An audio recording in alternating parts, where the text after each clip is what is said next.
जो कि होता है इलेक्ट्रोमैग्नेटिक डिस्टेंस मशीन। इससे हम क्या करते हैं, लेवलिंग कर सकते हैं। इसे हम दो पॉइंट्स के बीच में डिफरेंस फाइंड कर सकते हैं। इसे हम एंगल ले सकते हैं। ये बहुत बड़े प्रोजेक्ट के लिए यूज़ कर सकते हैं हम इसको। या फिर हम इनको इन सिंपल वर्ड में ये भी कह सकते हैं कि it is a surveying equipment.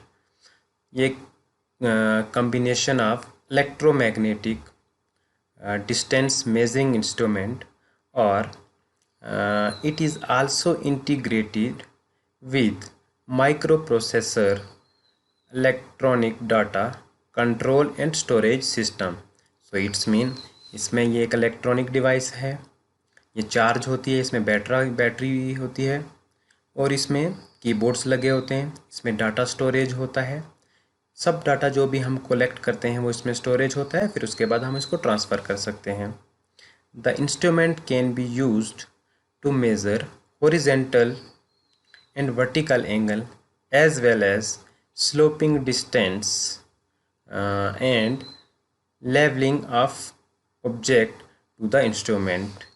सो इस इंस्ट्रूमेंट से हम क्या कर सकते हैं, डिस्टेंस फाइंड आउट कर सकते हैं या फिर horizontal and vertical angle find कर सकते हैं। इसकी कुछ कैपेसिटी भी है, जैसे कि कैपेसिटी ऑफ टोटल स्टेशन जो है, इसमें average of multiple angle measure कर सकते हैं। फिर उसके बाद हम इसमें बहुत सारे डिस्टेंस मेज़र कर सकते हैं, चाहे वो हॉरिजेंटल हो या वर्टिकल हो। फिर या फिर हमें किसी भी दो पॉइंट्स के बीच का डिफरेंस फाइंड करना हो तो वो हम इसकी हेल्प से कर सकते हैं। This is the advance instrument of surveying which is used for leveling and finding the horizontal distance or horizontal angle and vertical angles। और जो इसकी रेंज होती है वो वेरीज करती है 2.8 किलोमीटर से 4.8 किलोमीटर के बीच में। मतलब ये एक टाइम में 2 से 4 किलोमीटर का डिस्टेंस में रीडिंग ले सकता है। देन उसके बाद इसके कुछ फ़ायदे भी होंगे। अगर ये इतना ही एडवांस इंस्ट्रूमेंट है तो इसके बहुत सारे फ़ायदे हैं। चलो बात करते हैं एडवांटेजेस ऑफ टोटल स्टेशन के, क्या क्या इसके एडवांटेजेस होंगे। सबसे पहले field work is carried out very fast. जो भी हम फील्ड वर्क करते हैं उसमें ये बहुत जल्दी से काम करता है। हर काम आसानी से हम जल्दी से हो जाता है, एकदम फास्ट प्रोसेसर है। तो बात करें इसकी एक्यूरेसी ऑफ मेज़रमेंट की तो वो भी एकदम हाई है। तो इट्स मीन हम ये कह सकते हैं कि accuracy of measurement is high, then errors involved in reading and recording are eliminated। जो भी हम during measurement करते हुए इसमें जो errors आते हैं हम उनको आराम से निकाल सकते हैं, eliminate कर सकते हैं। then calculation is very fast and accurate। जो भी फिर हम इसमें calculations करते हैं टोटल स्टेशन में, चाहे वो डिस्टेंस की हो या वर्टिकल एंगल की हो या हॉरिजेंटल एंगल की हो या फिर कोई भी स्लोपिंग डिस्टेंस हो, वो उसकी कोई भी कैलकुलेशन करते हैं तो वो एकदम फास्ट और एक्यूरेट होती है। देन जो भी हम इसमें रीडिंग्स और रिकॉर्डिंग करते हैं वो एकदम ऑटोमेटिक सेव होती है और ये हर एक लोकल लैंग्वेज को सपोर्ट करता है। डाटा इसमें हम आराम से सेव भी कर सकते हैं और इसमें हम ट्रांसफ़र भी कर सकते हैं। और हम जैसे कि मैंने आपको बताया कि ये एकदम एक्यूरेट रीडिंग देती है बाकी के सर्वे इंस्ट्रूमेंट से, क्योंकि ये एक बहुत ही एडवांस इंस्ट्रूमेंट है। देन उसके बाद इसमें डाटाबेस स्टोरेज सिस्टम भी है और ये जो काम करता है एकदम फास्टर काम करता है और हमारे टाइम को बचाता है। ये सब इसके एडवांटेजेस थे। अब जहाँ एडवांटेजेस हैं वहाँ कुछ एक दो पॉइंट्स डिसएडवांटेजेस भी होंगे। तो सबसे पहले डिसएडवांटेजेस में बात करें तो इसकी जो डिसएडवांटेजेस होंगे वो ये बहुत कॉस्टली होता है, बाकी के इंस्ट्रूमेंट से बहुत ही ये कॉस्टली होता है और इस पे काम करना कोई आसान काम नहीं है।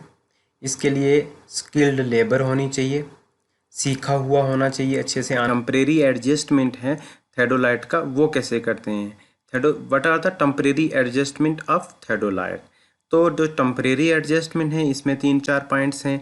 आपका सेंटरिंग है, लेवलिंग है, फोकसिंग है एंड देन एसेंशियल पार्ट्स हैं जो थेडोलाइट के, जिसके बारे में हमें पता होना चाहिए। तो जो सबसे पहले फर्स्ट पॉइंट है उसमें है सेंटरिंग। अब सेंटरिंग में क्या होता है कि centering means bringing the vertical axis of the theodolite immediately over a station mark. कि हम थेडोलाइट को क्या करते हैं कि जब भी सेटअप करते हैं तो उसमें जो वर्टिकल एक्सिस है थेडोलाइट का, हम उसको तुरंत इसमें सेंटर में करते हैं। Then the station mark should be represented. फिर हम उसके बाद स्टेशन मार्क को रिप्रेजेंट करते हैं by well defined point such as end of a nail driven on the top of the peg. Peg की हेल्प से वहाँ पे हम स्टेशन को मार्क कर देते हैं। और intersection point of A cross marked at surface below the instrument. तो उसके बाद बेसिकली सेंटरिंग का वो मतलब है कि हम जब अपने इंस्ट्रूमेंट को सेटअप करते हैं तो हम प्लम बॉब की हेल्प से इसको बिल्कुल सेंटर में लाते हैं। क्या हमारा थेडोलाइट की जो ट्राइपॉड्स की लेग्स हैं क्या उनका डिस्टेंस इक्वल है। देन हम क्या करते हैं कि प्लम बॉब की हेल्प से इसमें सेंटरिंग करके फिर पेग को स्टेशन मार्क करते हैं। देन नेक्स्ट है लेवलिंग। अब लेवलिंग क्या होता है? लेवलिंग मीन के having centre and approximately levelled the instrument, it is accurate leveled with reference to the plate level by means of foot screw so that the vertical axis is made truly vertical to the level part। अब levels mean ये हुआ कि हम जो इसकी bubble tube है उसको centre में कर रखते हैं ताकि हमारा जो सेटअप है वो पूरे तरीके से लेवल है, ताकि हम उस पर रीडिंग लेने को रेडी हैं। देन लास्ट है फोकसिंग। फोकसिंग को हम दो तरीके से कर सकते हैं। द फर्स्ट वन है focusing of the eye piece for distinct vision of the cross hair at diaphragm and then focusing the object glass for bringing the image of object into the plane of diaphragm. तो focusing का basically मतलब ये हुआ कि हम जब हमारा instrument centre हो जाता है, लेवल हो जाता है, तो उसके बाद हम इसको क्या करते हैं, फोकसिंग करते हैं। मतलब कि हम किसी चीज़ को फोकस करते हैं, जैसे हमने कुछ सेटअप किया हो या आगे कोई पॉइंट्स को मार्क्स किया हो तो उसमें हम इसको फोकस करते हैं। किसकी हेल्प से?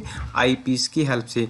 क्या कि जो हम जिसको हम देखना चाह रहे हैं, जो हम रीडिंग लेना चाह रहे हैं वो विजिबल है या नहीं, वो हमें दिखाई दे रही है नहीं, तो वो किसकी हेल्प से करते हैं?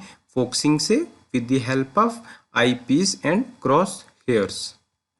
ये एक एग्जांपल है थेडोलाइट के, जिसमें बताया जा रहा है कि जो असेंशियल पार्ट्स हैं थेडोलाइट के वो कौन कौन से हैं। तो सबसे पहले जो थेडोलाइट्स के पार्ट्स में बता देता हूँ आपको।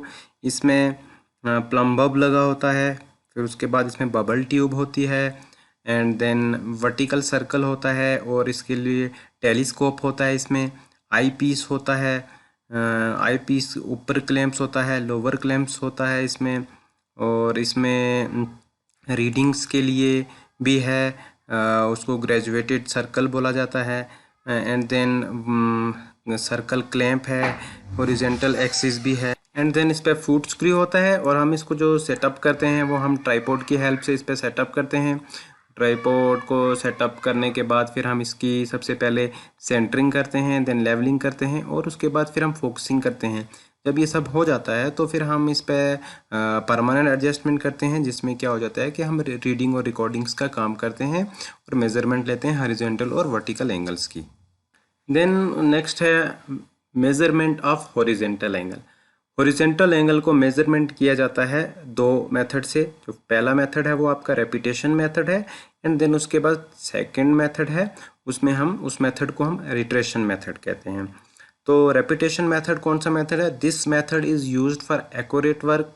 In this method the same angle is added several times mechanically and the correct value of the angle is obtained by dividing the accumulate reading by none of the repetition. The number of repetition made in this method is 6, 3 with face left and 3 with face right. In this way angles can be measured to a fine degree of accuracy than that obtainable with the least count of verniers. It's mean जो हमारा repetition method है वो बहुत ही accurate method है। इस method में हम क्या करते हैं कि बहुत सारे एंगल को ऐड किया जाता है बहुत बार, और एक फिर करेक्ट एंगल जब हमें मिल जाता है तो हम उसको फिर क्या करते हैं, रीडिंग्स लेते हैं। तो इसमें जो नंबर ऑफ रेपिटेशंस होता है वो 6 टाइम्स होता है, 3 लेफ़्ट से होता है और 3 राइट से होता है। और जब हमें एक एक्यूरेसी फाइन डिग्री एंगल पे हमें जब एंगल मिल जाता है तो हम फिर उसको उसकी रिकॉर्डिंग कर लेते हैं। This is called the repetition method process. जैसे कि मैं आपको एक थोड़ा सा ब्रीफ में कुछ पॉइंट्स हैं वो बता देता हूँ कि कैसे ये किया जाता है। सबसे पहले हम क्या करते हैं कि set up the theodolite at station P. हम थेडोलाइट को क्या करते हैं कि किसी भी पी स्टेशन पे सेटअप करते हैं and level it accurately. Then उसके बाद हम इसको लेवल करते हैं अच्छे से एंड फिर उसके बाद सेंटरिंग जब और सेंटरिंग लेवलिंग होने के बाद हम क्या करते हैं कि दूसरे set the vernier A to 0 और 360 डिग्री। जो हमारा वर्नियर स्केल है उसको हम सेट करते हैं 0 पे या 360 डिग्री पे by using the upper clamp. जैसे मैंने आपने तुम्हें बताया था उसमें कि अपर क्लैंप्स की हेल्प से हम इसको क्या करते हैं और जो टेंजेंट स्क्रू होते हैं उनकी हेल्प से हम इसको क्या करते हैं, अपने वर्नियर स्केल को 0 से लेके 360 डिग्री पे फिक्स करते हैं। देन उसके बाद हम क्या करते हैं, लोअर क्लैंप को लूज करते हैं, direct the telescope to left hand object and bisect exact by using lower clamp in its tangent screw. फिर हम उसके बाद अपने लोअर क्लैंप को लूज करके टेलीस्कोप की हेल्प से एक एग्जैक्टली फिर एंगल ले लेते हैं, जिससे हम उसको क्या करते हैं, अपनी रिकॉर्ड बुक पे नोट करते हैं। मेजरमेंट ऑफ हॉरिजॉन्टल एंगल में जो दूसरा मेथड है हॉरिजॉन्टल एंगल को मेजर करने का, वो है रिट्रेशन मेथड। रिट्रेशन मेथड में क्या होता है कि this method is another precise and comparatively less tedious method of measuring the horizontal angles. So basically it is generally preferred when several angles are to be measured at a particular station. This method is consist in measuring several angles successively and finally closing the horizon at the starting point. The final result of the vernier should be same as it is in initial reading. Suppose in this figure it is required to measure the angle AOB and BOC and COD. Then to measure these angle by retraction method. First point में हम क्या करेंगे कि set up the instrument over station O and level it accurately. Then set the vernier A पे हमें vernier को set करना पड़ेगा और 0 to 360 degree by using upper clamp and it is tangent screw. Then third point में हम क्या करेंगे, direct the telescope to some well defined object. हम अपने टेलीस्कोप को सेट करेंगे। Then station point A which is known as the reference object and bisect it accurately. हम इसको बाइसेक्ट करेंगे अच्छे से using the lower clamp with the help of lower clamp to the tangent screw. Check the reading at vernier A. Then we have to check the reading at A point, which should still be 0 or 360 degree, and we have to note the reading at vernier point B. Similarly, bisect C and D successively. Read both vernier at each bisection. Find the values of like angles BOC and COD. Then finally close the horizon by sighting the reference object P. We have to take the station as reference point P or the station point A. Then the vernier A should now read 360 degree If not, then you have to note down the error. This error due to slip. Then we have to change the face of the instrument, set the vernier A to reading other than 0 degrees, say 60 degree or 90 degree. This is done to avoid error of graduation. Again measure the angle in the same manner by turning the telescope, this time in the counter clockwise direction to compensate or slip and error due to twisting of the instrument.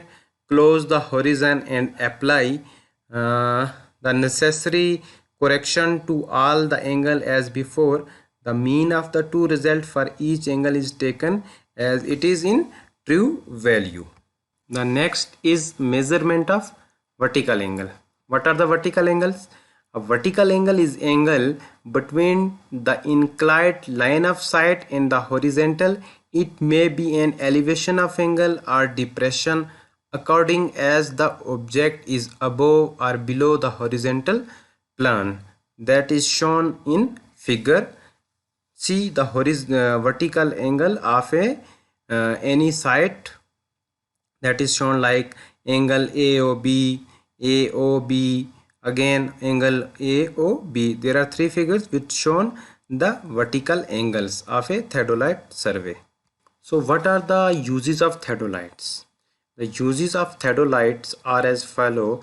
Theodolite used for many purposes, but mainly it is used for measuring angles, scaling points of construction work, for example to determine highway points, huge building. theodolites are used. जो theodolite का हम use करते हैं वो बहुत सारे purpose के लिए हम यूज़ कर सकते हैं, बट मेनली इसको यूज़ किया जाता है एंगल मेज़र करने के लिए, स्केलिंग पॉइंट कंस्ट्रक्शन को मार्किंग करने के लिए, और हाईवे के पॉइंट्स, ह्यूज बिल्डिंग के पॉइंट्स को हम क्या करते हैं, डिटरमाइन करते हैं.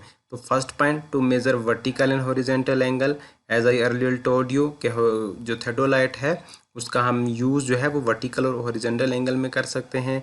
देन हम उसको किसी भी स्ट्रेट लाइन के पॉइंट्स को मेज़र करने के लिए, डिटरमाइन करने के लिए यूज़ कर सकते हैं, और सर्वे लाइन को एक्सटेंड करते हैं. फिर किसी भी पॉइंट्स के दो पॉइंट्स को हम जब उनको कनेक्ट करते हैं या इंटरसेक्ट करते हैं, वहाँ पे हम theodolite का यूज़ कर सकते हैं. Then next, adjustment of theodolite. Adjustment में दो टाइप्स की होती है, जैसे कि टेम्परेरी हमने पढ़ ली, और देन उसके बाद आती है परमानेंट एडजस्टमेंट. परमानेंट एडजस्टमेंट क्या होता है? The permanent adjustments in case of A theodolites are, the first point is adjust of a horizontal plate level, then second point collimation adjust, then horizontal axis adjust. First point में है the axis of the plate level must be perpendicular to the vertical axis. जो adjustment of horizontal plate level है वो ज़रूरी है कि वो perpendicular होनी चाहिए किसके, वर्टिकल एक्सिस के. देन उसके बाद जो कोलिमेशन वाला प्रोसेस है, लाइन ऑफ कोलिमेशन या लाइन ऑफ इंटरसेक्शन है, वो शुड बी क्या कोइंसाइड होनी चाहिए, किसके बराबर होनी चाहिए, एक्सिस ऑफ टेलीस्कोप के, and the axis of objective slide should be at right angle to the horizontal axis. जो कोलिमेशन एडजस्टमेंट है वो बिल्कुल कोइंसाइड होनी चाहिए टेलीस्कोप के, और राइट एंगल होनी चाहिए हॉरिजॉन्टल एक्सिस के. देन थर्ड में है horizontal axis adjustment. Horizontal axis adjustment भी परपेंडिकुलर होना चाहिए वर्टिकल एक्सिस के, तभी हम परमानेंट एडजस्टमेंट हो सकती है. परमानेंट एडजस्टमेंट में हम बेसिकली जो रीडिंग्स लेते हैं और रिकॉर्ड करते हैं उसको नोटबुक के, ये उसमें काम आता है परमानेंट. और टेम्परेरी एडजस्टमेंट हम अपने इंस्ट्रूमेंट को सेटअप जब करते हैं तब उसके काम आता है temporary adjustment. So it is clear that temporary adjustment is used for temporary adjustment, and the permanent adjustment used for we have to take the readings of a particular area by the permanent adjustment. Then next है sources of error in theodolite work. कौन कौन से errors होते हैं, पाए जाते हैं किसमें, थेडोलाइट में? तो इसमें भी 3 टाइप्स के एरर होते हैं, इंस्ट्रूमेंटल एरर होते हैं, पर्सनल एरर होते हैं एंड देन नेचुरल एरर होते हैं।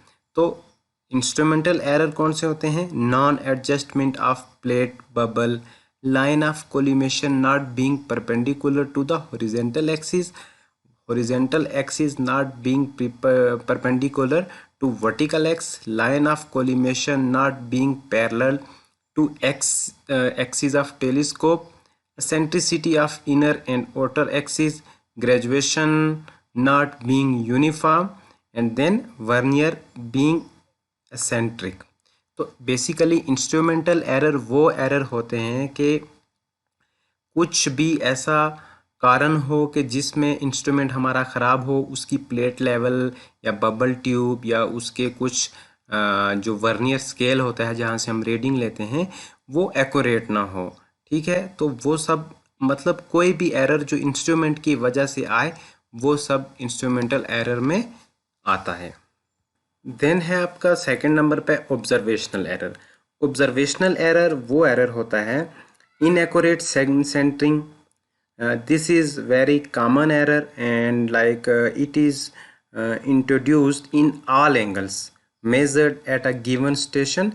Its magnitude depend upon the length of sight.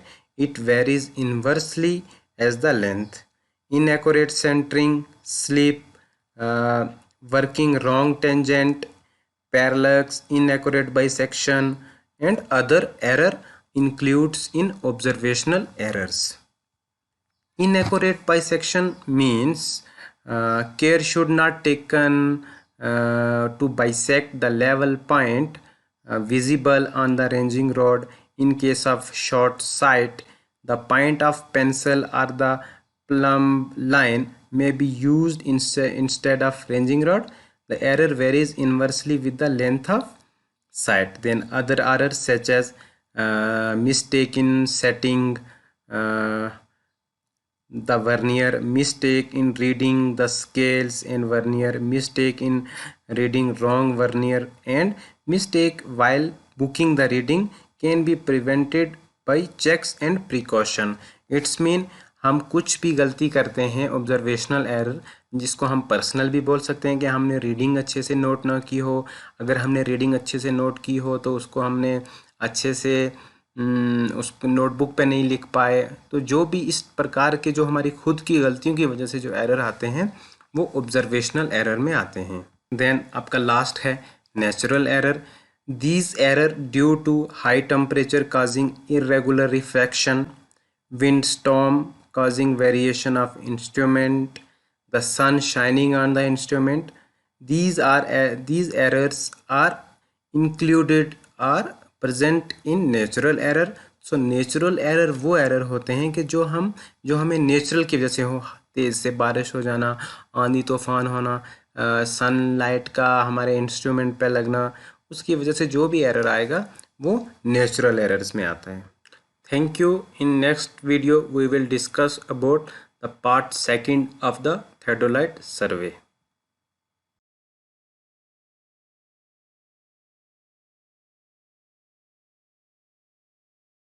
उसमें हम इसका यूज़ करते हैं, बाकी हम इसको अपनी कंस्ट्रक्शन लाइन में भी यूज़ करते हैं, बट इसका अगर मेन यूज़ होता है वो हाईवेज़ और रेलवेज़ में होता है। हाईवे में हम इसलिए लेवलिंग का यूज़ करते हैं ताकि एक पैरेलल सरफेस हो जाए, स्मूथ ड्राइविंग हो जाए, हमें कोई भी किसी प्रकार की इसमें दिक्कत ना हो, हमारी गाड़ियों को कोई दिक्कत ना हो, ताकि एक प्रॉपर बैलेंस से हमारे व्हीकल चल सकें। और रेलवे ट्रैक का इसलिए यूज़ किया जाता है कि ताकि एक्सीडेंट से बचे, क्योंकि ट्रेन बहुत लॉन्ग डिस्टेंस कवर करती है, तो वहाँ पे ज़रूरी हो जाता है कि उस सरफेस को एक प्रॉपर लेवलिंग देना। तो इसका यूज़ मेनली जो हम करते हैं वो हाईवेज़ और रेलवेज़ में किया जाता है। देखा जाए तो इसका, जैसे मैंने बताया कि मेन यूज़ इसका हाईवे और रेलवे में किया जाता है, बट कंस्ट्रक्शन प्रोजेक्ट्स में भी इसका यूज़ किया जाता है, कैनाल्स में भी हम यूज़ किया जाता है करते हैं ताकि पानी का जो फ्लो हो वो आराम से ट्रैवल कर सके, और वाटर सप्लाई सिस्टम में भी हम इसका यूज़ करते हैं जो कि हमारे घरों में यूज़ किया जाता है। जब तक वहाँ पे लेवलिंग नहीं होगी तो पानी कैसे आएगा, पानी की सप्लाई जो है वो नहीं होगी। तो इसलिए हम ये कह सकते हैं कि जो हमारा लेवलिंग है, सर्वे लेवलिंग है, इसका हम use to design the highway. It is also used in railway tracks, it is used in canals, water supply system and other some major construction projects. Then the basic terms of leveling जो आपकी diagram में show किया गया है, ये कुछ ऐसे basic terms हैं जो कि यूज़ की जाती हैं during the surface of level. इसमें जो इंक्लूड है वो हॉरिजॉन्टल प्लेन है, हॉरिजॉन्टल लाइन है, वर्टिकल एंगल है, लेवल लाइन है, लेवल सरफेस है, एलिवेशन है, डिफरेंस एलिवेशन है। ये सब ऐसी टर्म्स हैं जो कि हम लेवल में यूज़ करते हैं। जब भी हम प्रैक्टिकल्स करते हैं तो इन टर्म्स का यूज़ कर लेवलिंग करने से पहले हम इन टर्म्स का यूज़ करते हैं, तभी हम दो पॉइंट्स के बीच का एक डिफरेंस जो एलिवेशन है वो फाइंड आउट कर सकते हैं। देन उसके बाद लेवलिंग इंस्ट्रूमेंट। अब हम अगर लेवलिंग कर रहे हैं तो जाहिर सी बात है कि इंस्ट्रूमेंट का यूज़ होगा। तो अभी जो हमारे पास एडवांस इंस्ट्रूमेंट है लेवलिंग के लिए, उसको हम ऑटो लेवल बोलते हैं, जो कि इस स्लाइड में शो किया गया है। ये हमारा लेवलिंग इंस्ट्रूमेंट है, that name is auto level. इसके वेरियस पार्ट्स हैं, जैसे लेवलिंग स्क्रू है, हॉरिजॉन्टल मोशन स्क्रू है, ऑब्जेक्टिव लेंस है जहाँ से हम कोई भी ऑब्जेक्ट को फाइंड आउट कर सकते हैं, ऑब्जेक्टिव लेंस फोकस है, इसमें हम जूम इन और जूम आउट कर सकते हैं, साइट का है जहाँ से हमें फोकसिंग करनी पड़ती है, सर्कुल लेवल बबल ट्यूब है, इसमें एक बबल ट्यूब होती है जो जिससे हम क्या करते हैं कि उसको सेंटर में लाते हैं, तो उससे हमें ये पता चलता है कि हमारा इंस्ट्रूमेंट अब लेवल हो चुका है। देन उसके बाद आई पीस फोकस है जहाँ से हम उनको देखते हैं, और फिर स्क्रूज़ हैं। स्क्रूज़ वो हैं जिनको से हम क्या कर सकते हैं कि अपने इंस्ट्रूमेंट को टाइट भी कर सकते हैं और लूज़ भी कर सकते हैं जब हम इसका सेटअप करता है। तो ये एक ऐसा इंस्ट्रूमेंट है सर्वे लेवलिंग का जिससे हम क्या करते हैं कि लेवलिंग करते हैं with the help of auto level. कुछ इस प्रकार से हम इसको सेट करते हैं, सबसे पहले ट्राईपोड पे, फिर उसकी सेंटरिंग करते हैं और उसके बाद पूरे इंस्ट्रूमेंट की हम लेवलिंग करते हैं। जब हमारा सेटअप पूरा रेडी हो जाता है तो फिर हम इस टाइप से फील्ड में उसकी रीडिंग और रिकॉर्डिंग लेते हैं, जो कि आपकी डायग्राम में शो किया गया है। This is totally practical based experiment. These are the various instrument which is used for leveling process. Like the instrument which are used in leveling are level हो गया हमारा, जिसको हम leveling staff भी होता है, auto level होता है, dumpy level होता है, and then cushing level और tilting level। ये सब levels की टाइप हैं जिनसे हम क्या करते हैं, leveling करते हैं। ये डायग्राम में कशिंग लेवल की फ़ोटो दिखाई हुई है, जो कि एक ऐसा इंस्ट्रूमेंट है जिसे हम पहले क्या करते थे, लेवलिंग करते थे। देन उसके बाद टिल्टिंग लेवल से हम लेवलिंग करते हैं। This is the diagram of tilting level which is used for levelling. Then उसके बाद auto dumpy level. Dumpy level is also an instrument which is used for levelling process. इसमें भी कुछ parts हैं इसके, जैसे हमने ऑटो लेवल में देखे, आई पीस है, इसमें भी फुट प्लेट है, लेवलिंग बबल है, लेवलिंग स्क्रू है, हॉरिजॉन्टल टेंजेंट है, इमेज फोकसिंग वाला है, साइटिंग वाला है और लेवलिंग पेंडुलम वाला है। ये सब लेवलिंग के इंस्ट्रूमेंट हैं जो कि हम इनको यूज़ करते हैं लेवलिंग प्रोसेस के लिए, चाहे वो हाईवेज़ में हो या रेलवेज़ में हो। देन उसके बाद है आपका advantages by the use of level. अगर हम लेवल का यूज़ करेंगे तो उससे हमें क्या क्या फ़ायदे होंगे। तो जाहिर सी बात है कि हम अगर कोई भी इंस्ट्रूमेंट यूज़ कर रहे हैं तो उनसे हमें फ़ायदे ही होंगे। जैसे हाई स्पीड मिलेगी, हाई एक्यूरेसी मिलेगी हमें उससे, और जो हम सर्वे करेंगे, जो हम लेवलिंग करेंगे, उसमें ऑपरेशनल कंफर्ट होगा, आराम से करेंगे, और एक्सटर्नल इन्फ्लुएंस से फ्रीडम हो जाएंगे हम। और इनका जो रेंज ऑफ एप्लीकेशन है वो एकदम हाई है, एकदम एडवांस है। तो ये सब फ़ायदे हैं हमें कि हम उनसे आराम, अच्छी स्पीड से हम लेवलिंग कर सकते हैं, अच्छी एक्यूरेसी होगी उसमें कंफर्ट होगा, उनका जो रेंज ऑफ एप्लीकेशन वो अच्छा होगा, और साथ में उनका जो फ्रीडम एक्सटर्नल इन्फ्लुएंसेस होंगे वो उनसे एकदम सेफ होंगे। देन उसके बाद आता है बेंचमार्क। बेंचमार्क होता क्या है, कितने प्रकार का होता है? बेंचमार्क एक ऐसी टर्म है जो कि हम सर्वे में यूज़ करते हैं। बेंचमार्क को हम रेफरेंस पॉइंट मानते हैं। मान लो कि हमने कहीं से काम शुरू किया, वहाँ पे हमने कोई अपना रेफरेंस पॉइंट ले लिया, कोई पत्थर रख लिया, कोई पेड़ को अपने को रेफरेंस पॉइंट मान लिया, या कोई टेम्परेरी सी चीज़ रख ली जो कि हम सुबह काम करें और शाम को ख़त्म करके उसको वापस ले लें, तो उसको हम बेंचमार्क बोलते हैं। अब इसमें 3 टाइप हैं, permanent benchmark, temporary benchmark, arbitrary benchmark. Permanent benchmark वो बेंचमार्क होता है कि जैसे आपने रोड के साइड्स पे देखा होगा लिखा हुआ, किलोमीटर्स वहाँ पे लिखे होते हैं, वहाँ पे गाड़ी की स्पीड को मेंशन किया होता है, वो सब परमानेंट बेंचमार्क में होते हैं जो हमेशा ओवरलास्टिंग रहें। और टेम्परेरी बेंचमार्क वो बेंचमार्क होता है कि जब हम कहीं भी काम कर रहे हैं, अगर हमने सुबह काम शुरू कर दिया तो वहाँ पे हमने कोई अपना रेफरेंस पॉइंट ले लिया, जब हमारा काम ख़त्म हुआ तो हम उसको साथ में उठा के ले गए या उसको कहीं रख दिया, तो वो हमारा टेम्परेरी बेंचमार्क है। आर्बिट्री बेंचमार्क वो बेंचमार्क होता है कि जो एक छोटे वर्क के लिए यूज़ किया जाता है, जैसे हम अपने घरों में यूज़ करते हैं। आपने देखा होगा जब भी कोई भी मेज़न हमारा घर बनाता है तो उसमें वो क्या रखता है कि 2 रस्सियों को लेके किसी भी 2 पॉइंट पे फिक्स करके उनको रखता है। जो बेसिकली आर्बिट्री बेंचमार्क वो है कि एक ऐसा रेफरेंस पॉइंट जो कि एकदम शॉर्ट वर्क के लिए यूज़ हो। तो ये बेंचमार्क की टाइप्स थी और बेंचमार्क। देन नेक्स्ट उसके बाद है temporary adjustments of level, setting up the level, levelling up, focusing. Setting up the level में ये है कि जब भी हम किसी भी इंस्ट्रूमेंट को सेटअप करते हैं, वो पूरा process setting up to the level तक आएगा। लेवलिंग एक ऐसी टर्म है कि हमने अपने इंस्ट्रूमेंट को लेवल कर लिया, वो एकदम पैरेलल है, उनका जो डिस्टेंस है वो 3 इक्वल है।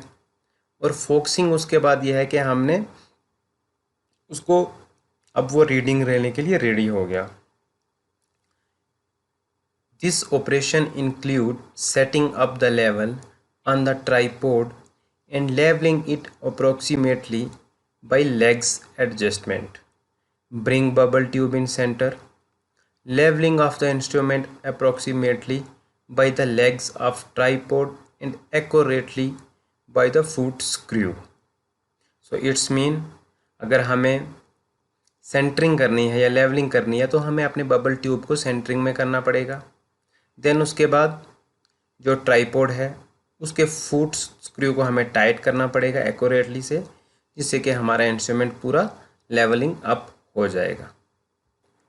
फोकसिंग एक ऐसी टर्म है कि जिससे हम क्या करते हैं कि फोकस करते हैं, रीडिंग लेते हुए हम इमेज को कैप्चरिंग करते हैं ताकि हमारी जो उसमें विजन हो वो एकदम डिस्टेंस हो, एकदम क्लियर विजिबल हमें हो, एकदम अच्छे से हमें रिकॉर्डिंग आए। तो उससे उस प्रोसेस को हम फोकसिंग बोलते हैं। First focus on staff and then capture the reading, means कि हमें फोकस करना है स्टाफ पे जिस पे रीडिंग लिखी होती है, और उसके बाद हमें क्या करना है, टेलीस्कोप और आई पीस की हेल्प से हमें रीडिंग्स को कैप्चर करना है। Then focus the eye piece for distance vision, ताकि हमारा जो हमने देखा वो एकदम प्योरली साफ था, रीडिंग रिकॉर्डिंग जो भी थी वो एकदम एक्यूरेट थी। Then next permanent adjustment. Permanent adjustment वो एडजस्टमेंट होती है कि जिसमें हम रीडिंग्स लेने के लिए हमारा इंस्ट्रूमेंट रेडी है, अब हमें रीडिंग लेनी है और उस पर फिर अपनी फील्ड बुक पर रिकॉर्ड करनी है। तो इसमें 3 प्रकार की रीडिंग ली जाती है, back sight, fore sight, intermediate sight और line of collimation. Back sight वो रीडिंग होती है कि जब हम अपने इंस्ट्रूमेंट को सेटअप करते हैं तो इंस्ट्रूमेंट के बैक साइड वाली जो पोजीशन होगी तो वो वाली जो हम रीडिंग कैप्चर करेंगे उसको हम बैक साइड बोलते हैं। देन फोर साइड सामने वाली रीडिंग, फ्रंट रीडिंग को हम फोर साइड बोलते हैं। और इंटरमीडिएट साइड एक ऐसा पॉइंट होगा कि जहाँ पे हमें अपना लेवलिंग स्टाफ देखना बंद हो जाता है कुछ डिस्टेंस मीटर की दूरी पे, तो हम क्या करते हैं, उसके बाद अपने सेटअप को वहाँ से शिफ्ट करते हैं एक जगह से दूसरी जगह से। तो उसके बाद जो वाली हम रीडिंग आती है उसको हम इंटरमीडिएट साइड कहते हैं। देन उसके बाद line of collimation. Line of collimation वो होता है कि जहाँ पे दो पॉइंट्स का इंटरसेक्शन हो, उसको हम लाइन ऑफ कोलिमेशन बोलते हैं। देन उसके बाद आ जाता है एरर इन लेवलिंग। ये हम पढ़ते आए हैं कि लेवलिंग में क्या एरर हैं, थेडोलाइट में क्या है, कंपास में क्या है। तो इसमें भी 3 प्रकार के एरर हैं, इंस्ट्रूमेंटल एरर, नेचुरल एरर और पर्सनल एरर। अब इंस्ट्रूमेंटल एरर वो एरर होते हैं कि जो कोई भी डिफेक्ट हमारे अगर इंस्ट्रूमेंट में हो और उसकी वजह से हमारी रीडिंग्स में जो एरर आएंगे वो इंस्ट्रूमेंटल एरर होंगे। फिर उसके बाद नेचुरल एरर। नेचुरल एरर आपके वो एरर होते हैं कि जो नेचर की तरफ से हों। तेज़ धूप के कारण हमारे इंस्ट्रूमेंट अच्छे से रीडिंग न ले पाए, लेंस पे फ़र्क पड़ गया, या बारिश के कारण अच्छे से हमारा सेटअप हिल गया। तो वो सब जो भी कुदरती दुर्घटना होंगी वो नेचुरल एरर में होगी। और पर्सनल एरर जो तो आपकी खुद की गलतियाँ होंगी उसको हम पर्सनल एरर बोलते हैं। जैसे मान लो कि हमने रीडिंग्स ले ली, अच्छे से कैप्चर कर ली, बट हमने जो अपनी फील्ड बुक पे उन रीडिंग को लिखा नहीं ठीक से, कुछ कन्फ्यूजन हुआ, कुछ गलती हुई हमसे, तो उस एरर को हम क्या बोलते हैं, पर्सनल एरर। तो ये जो एरर हैं ये लेवलिंग में पाए जाते हैं या फिर थेडोलाइट में भी पाए जाते हैं, उसके बाद कंपास सर्वे में भी पाए जाते हैं। ये हमारी खुद की गलतियाँ हैं, कुछ इंस्ट्रूमेंट में जो भी प्रॉब्लम होगी, और अगर कुछ नेचर की तरफ से कोई भी प्रॉब्लम, कोई भी एरर आए तो उनको हम नेचुरल एरर बोलते हैं। देन उसके बाद है instruction for staff man. Staff एक ऐसा इंस्ट्रूमेंट है जो कि लेवलिंग में यूज़ किया जाता है। इस पर रीडिंग लिखा जाता है, फिर हम ऑटो लेवल से इसको हम कैप्चर करते हैं। यह हार्डली 4 से 5 मीटर की लंबी लेंथ में होता है। ये स्टील और तिम्बर का बना होता है और इस पर रीडिंग्स मीटर्स में लिखी होती हैं और सेंटीमीटर में लिखी होती हैं, जो कि फिर हम उनको कैप्चर करते हैं with the help of auto level through eyepiece and telescope. तो कुछ इंस्ट्रक्शन है कि ड्यूरिंग जब हम लेवलिंग कर रहे हैं तो क्या क्या इंस्ट्रक्शन फॉलो करनी पड़ती हैं स्टाफ मैन को स्टाफ पकड़ने के लिए। The following point should be kept in view while holding a levelling staff. First point कहता है the staff should held vertically and upright. Then ground for the staff should be stable. Then third point, the staff man should not wear flat shoes in the survey of hilly area. Care should be taken during leveling. Staff should be quite clean and there should be no mud sticking. So it's mean पहला point हमारा ये कहता है कि जो staff पकड़ने वाला होगा वो स्टाफ को एकदम वर्टिकल डायरेक्शन और अपराइट पकड़ के रखेगा, एकदम सीधा रखेगा। देन जो उसके बाद ग्राउंड होगा उस पर स्टेबल होना चाहिए हमारा स्टाफ। और स्टाफ मैन के लिए ये भी इंस्ट्रक्शन है कि हिली एरिया में वो फ्लैट शूज़ नहीं पहनेगा क्योंकि गिरने का ख़तरा रहता है। तो फिर हमारे अगर स्टाफ मैन गिरेगा तो उससे हमारे इंस्ट्रूमेंट डैमेज हो जाएंगे, तो हमारा लॉस हो जाएगा। फिर उसके बाद है कि care should be taken during levelling. जब भी हम लेवलिंग कर रहे हों तो केयर करनी है हमें अपने इंस्ट्रूमेंट की। Then staff should be quite clean. जो हमारा स्टाफ है वो क्वाइट और क्लीन होना चाहिए, एकदम साफ़ होना चाहिए, उस पर डस्ट नहीं होनी चाहिए और उस पर कोई मिट्टी विट्टी नहीं लगी होनी चाहिए, ताकि जिससे हमारे रीडिंग्स लेने में हमें कोई प्रॉब्लम ना आए। This is the example of levelling staff which is used in levelling for taking the readings in with the help of auto level through eye piece and telescope. ये एक लेवलिंग स्टाफ है जिसमें ये readings बताई दिए गए हैं। इस प्रकार से हम रीडिंग लेते हैं, किसकी हेल्प से, ऑटो लेवल की हेल्प से, जिसको हम आई पीस और टेलीस्कोप से देखते हैं। टेलीस्कोप कैप्चर करता है और आई पीस से हम उस रीडिंग को देखते हैं जो आपकी पीपीटी में शो हो रही है। अब रीडिंग कैसे देखनी है, अगर 7, देखो रीडिंग लेने का तरीका बता रहा है, bottom of lines are odd 100। अगर देखो 7.1234 है, तो मान लो अगर हमारी रीडिंग 7 के ऊपर जो 2 लाइन हैं वहाँ पे आती है, तो हमारी वो वाली रीडिंग 7.1 हो जाएगी, या 7 पॉइंट अगर नेक्स्ट आएगा तो 7.21। देन ऐसे ही कंटिन्यू रहेगा जिस इस पॉइंट पे रीडिंग हमारी आएगी। 7 और 1 के बीच आएगी तो 7.1 होगा, 7 और 2 के बीच में आएगी तो 7.2527। इस प्रकार से हम लेवलिंग स्टाफ से रीडिंग लेते हैं। देन नेक्स्ट है level book and reduction of level. The leveling field notes are entered in a notebook called a level book. The pages of level book are printed in tabular form so as to facilitate bookings of reading and reductions. There are two methods of working out the reduced level of points from staff reading and reduction of level.